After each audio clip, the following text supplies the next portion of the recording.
It's your boy, Mr. Oldridge, with a lesson about factoring by grouping. But before we get there, you need to know how to find the greatest common factor between some numbers.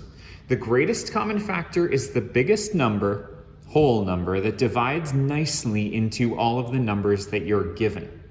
So, what number divides nicely into both 8 and 12? Well, 8 divides nicely into 8, but 8 does not divide nicely into 12, because 12 divided by 8 is not a whole number. What is the biggest number that you can divide into 8 and 12? The answer is 4, because 8 divided by 4 is 2, a whole number, and 12 divided by 4 is 3, also a whole number. What's the biggest number that divides nicely into 5, 10, and 20? If you don't know what numbers to guess, you should start with the smallest number that you're given. Here it's 5, and see if that number goes into all of them. 10 divided by 5 is 2, that's a whole number. 20 divided by 5 is 4, that's a whole number. Nice. That means that 5 divides nicely into all of these, and it's the greatest common factor. 6 does not divide nicely into 9, so we're going to have to find a number less than 6. None of these divide by 5. 6 does not divide nicely by 4. Maybe 3 works. 6 divided by 3 is a whole number. 9 divided by 3 is a whole number, and 12 divided by 3 is also a whole number. So the greatest common factor here is 3. 18 divides nicely into 36, and if you don't believe me, on a calculator, 36 divided by 18 is a whole number. But 81 does not divide nicely by 16. It gives me a decimal.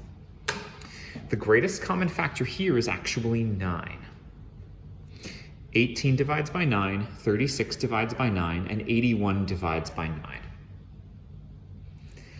All of these are divisible by 10, and the hint is that they all end with 0. 5 and 7, there are no numbers that you're probably thinking of that divide nicely into both of those, but the number 1 divides into every whole number nicely. 5 divided by 1 is 5, and 7 divided by 1 is 5. If you're asked for the greatest common factor of two numbers that don't even seem to share any common factors because they're unrelated to each other, the answer might be 1. Now, you can also be asked for the greatest common factor, including letters. Now, 2 and 3 share no common factors. And there's an X here, but there's no X here, so it's not like we can say X is common to either of these either. The greatest common factor here is also 1. But 4 and 6 have a greatest common factor of 2, and both of these terms have a B in it. We would say that B is part of the common factor because it is common to all of the terms listed. In this example, 3 and 6 have a greatest common factor of 3. This x squared represents two x's that are multiplied by each other. That's what squared means. And this x means there's one x there. Like there's a 6, I get that. And you're multiplying it by x, but there's only one x written there. So how many x's are common to each of them? The answer is just 1. You're going to take the lowest exponent out on each letter. The answer to greatest common factor here is 3x. Let me show you that one more way. 3x squared is like 3 times x times x. I'm writing x twice there because x times itself is what x squared is. 6x, on the other hand, is 6 and x. So from here, we get a greatest common factor of 3 because both of those are divisible by 3. And then when it comes to the x's, only one of the x's from each is common to both. I know that there's an extra x left over here, but there isn't a second x that's common to the second term.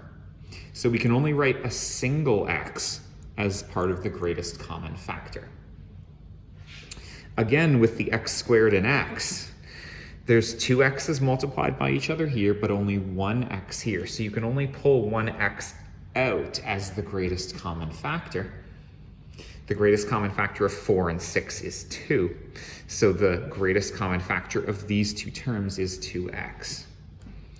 5 and 4 have no common factors, so we'll use 1 for those numbers.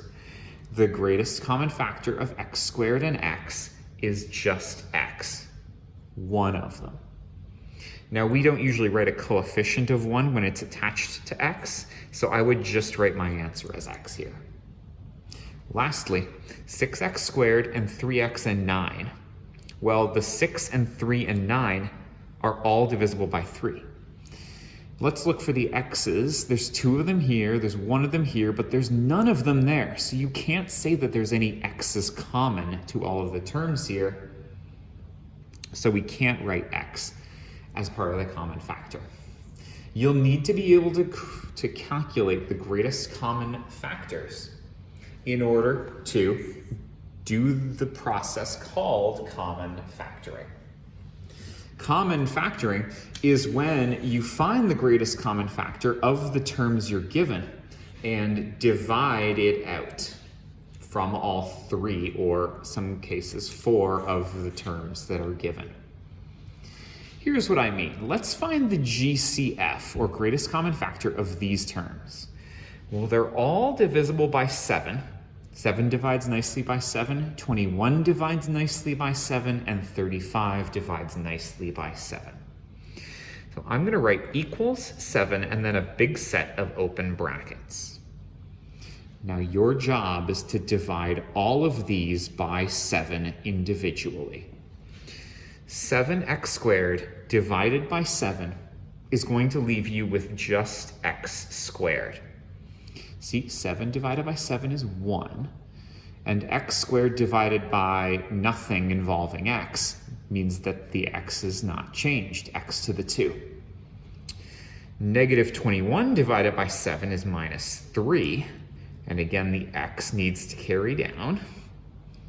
35 divided by 7 is positive 5. This is the same as this, but it's common factored.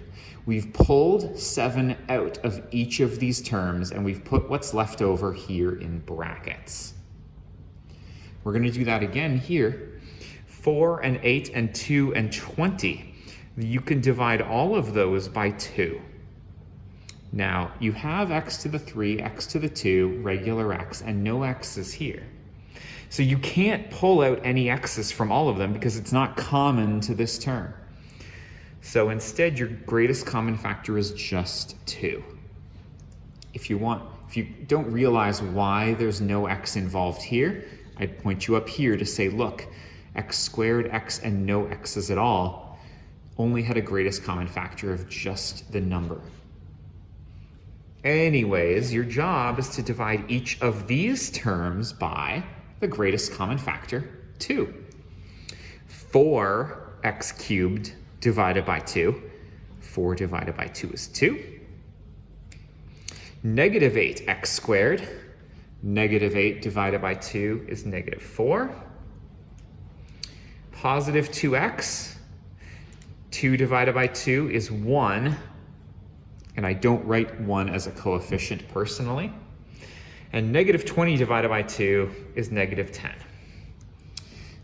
This is equivalent to this. The only difference is that I divided all of these terms by 2. We like to common factor at the very beginning of every factoring question for the whole of Unit 4 because it makes your numbers smaller. Here we had 4s and 8s and 20s, and we've decreased the size of the numbers by taking that factor of 2 out. Now we're going to do this a few more times. What number divides nicely into both 8 and 24? The answer is 8. When you divide 8m by 8, you're left with just m. When you divide 24 by 8, you're left with plus 3. It's a division, just to emphasize. 24 divided by 8 is 3. See, it's always a division. 6, 12, and 24 have a greatest common factor of 6. Divide that by 6, you get x squared. Divide negative 12x by 6, you get negative 2x. See, 12 divided by 6 is 2. And 24 divided by 6 is 4. I'm done again. That's it. Now here we have some letters that we're going to pull out. 5 and 10 and 15 have a greatest common factor of 5. But there are some letters that are common to all of these. There's an A here, and there's an A here, and there's an A here. So the greatest common factor involving A, or rather, because there's an A that's common to all of them, we're going to include it in the greatest common factor. And there's b to the power of 2 here, and b here, and b here. There's a b in all of these as well, so it's also part of the greatest common factor. Now I'm going to give myself a big set of brackets, and I'm going to divide each of these things by 5ab. 5ab to the 2 divided by 5ab. Now I'm going to do that on a separate piece of paper to show you what's going on. That was 5ab squared divided by 5ab. This might remind you of an earlier grade where you can cancel stuff out that's on top and bottom. 5 cancels with 5 because 5 divided by 5 is 1. A cancels with A. This b cancels with one of these two b's. Remember, b squared is the same as 2 b's multiplied by each other. And one of the b's cancels out, but one of the b's is left over. So when you divide 5ab squared by 5ab, you're left with b. 10ab divided by 5ab. Well, let's do that. 10 divided by 5 is 2. A cancels with A and B cancels with B. The answer is just 2. So I'm going to write plus 2 here. Now, the way that I personally look at this is I say I have 10AB and I'm pulling out 5AB. I do 10 divided by 5, which is 2. A without A is nothing, and B without B is nothing. B squared without one of the B's is still B. So I'm just actually thinking about pulling out each of the letters from each of the terms. Negative 15 divided by 5 is minus 3. A squared without an A is A, and B without a B is nothing. So that bracket didn't need to have to be all the way over there. That's my final answer. This is greatest common factoring, or rather, common factoring, and it's going to be the first step of all the things you ever do in Unit 4. F looks kind of similar, but take a close look. All the numbers are divisible by 5, I get that. But there's no B here. So B can't be part of the greatest common factor, and there's no A here, so it can't be part of the greatest common factor either. So whereas here there was an A and a B in everything, there's no letters that are in all 3 of these terms. Instead, your job is just divide all of these terms by 5. Pull out the 5 and write down all of these, but divide it by 5. 5 divided by 5 is 1, but you still have your A squared. 10 divided by 5 is 2, and you still have your AB. Negative 15 divided by 5 is negative 3, and you still have your B squared. Bam! There you go. We're going to do another one. These two numbers have a greatest common factor of 7, and this term has 3 x's all multiplied together, and this term has 2 x's all multiplied together. So what's common to both of them? 2 x's are common to both, and I know this one has 1 extra, but that doesn't mean anything. You have to pick whichever one is lower. If I was to illustrate that, you have 7x to the power of 3. That's 7 with 3 x's all multiplied together. And you have a 14x squared, which is 2 x's multiplied by each other. This has a greatest common factor of 7. These x's are common. These x's are common, but that third x does not have another one here to get paired with. The greatest common factor is 7x squared. The trick that I teach my kids is for letters that are in common, you're choosing the smallest of the exponents you find. Now, what happens when I divide 7x to the 3 by 7x to the 2? 7 divided by 7 is 1. x3 divided by x2 leaves you with just an x. Remember, you're dividing. X to the 3 divided by x to the 2. I don't know if you remember exponent laws, but when you're dividing exponents with the same base, you're actually subtracting those exponents. You have 3 of them on top, you're canceling out 2 of them, so take 2 away from 3, you're left with 1. No one writes an exponent of 1, it's just x. And that's why x to the 3 without x to the 2 is still one of the x's. Because you had 3 of them, you're pulling out 2 of them, you're left with 1 of them. Get it? Great. Now, 14 divided by 7 is 2, x to the 2. If you pull out both of the x's, you're not left with any. So we don't write any x's there. This is the common factored version of 7x to the 3 plus 14x squared. We're going to do it one more time. 40 and 90 have a common 10. There's 4 x's all multiplied together here and 2 x's multiplied together here. You can pull out 2 of them, the lowest of the exponents. When you divide 40 by 10, you get 4. When you start with 4 x's all multiplied together and you remove 2 of them, you are left with 2 extra. 4 minus 2 is 2. I know that with these coefficients, I'm dividing, but with the exponents, I'm subtracting. It's the way polynomials work. 90 divided by 10 is 9. X to the 2 without x to the 2 is nothing. There you go. Common factored. Bam. All right. The last thing here is factoring by grouping. This is the big one. You're going to try this if 4 terms are given to you. And you have to start by trying to take out a GCF, greatest common factor.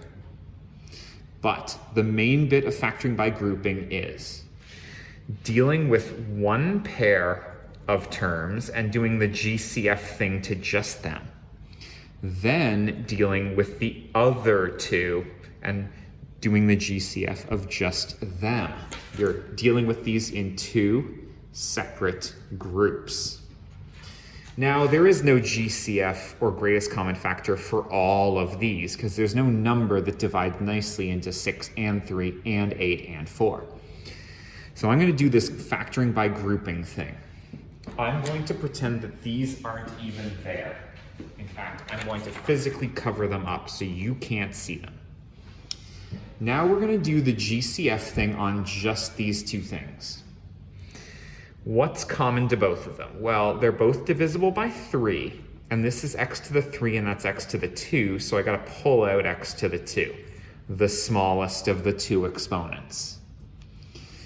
6x to the 3 divided by 3x to the 2 leaves me with 6 divided by 3 is 2. x3 without x2 is x.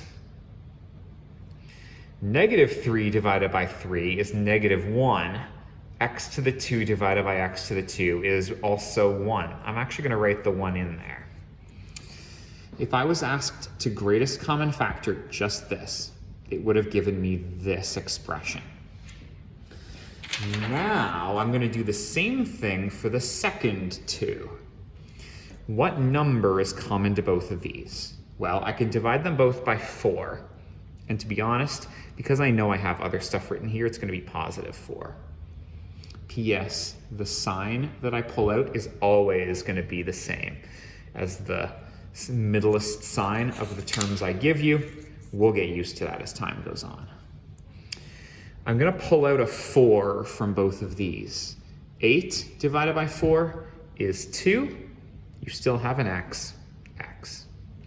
Negative 4 divided by 4 is negative 1. That's the greatest common factored version of this.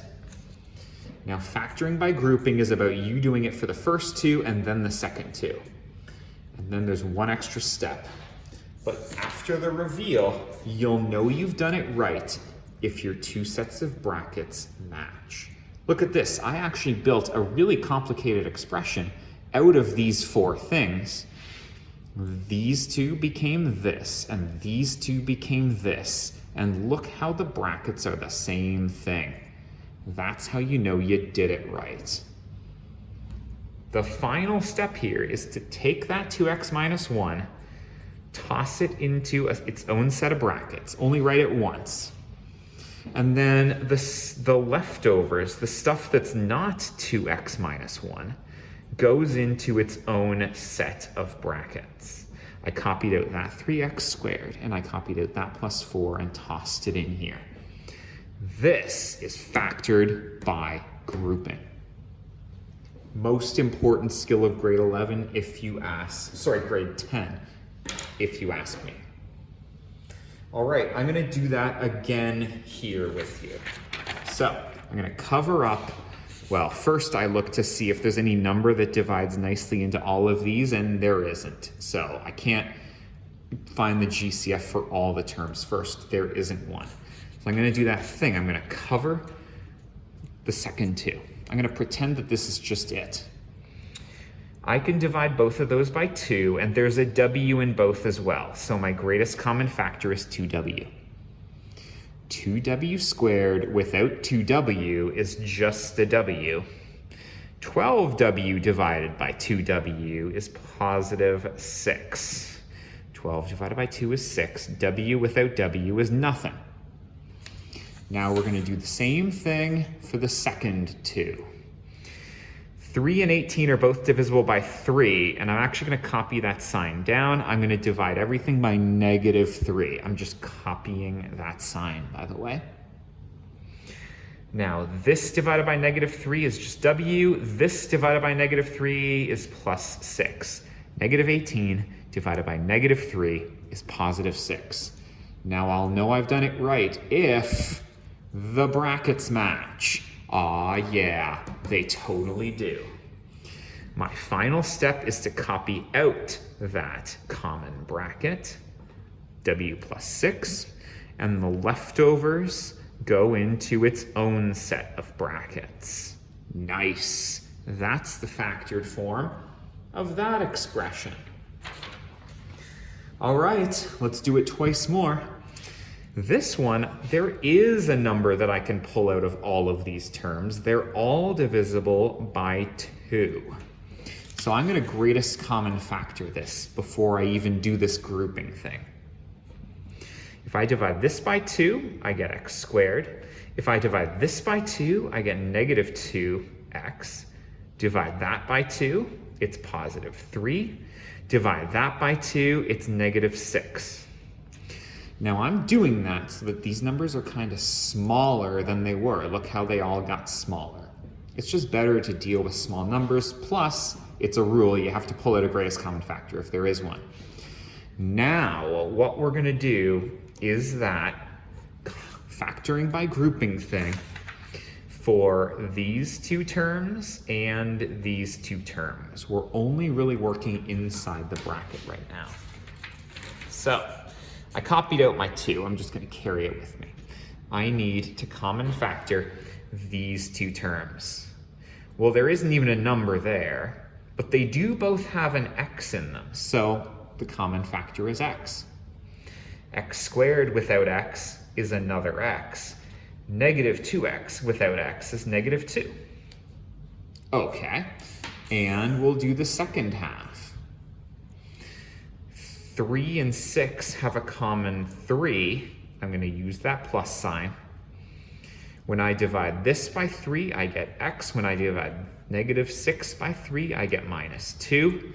If the brackets match, I'll know I'm right. Oh yes, they are the same thing.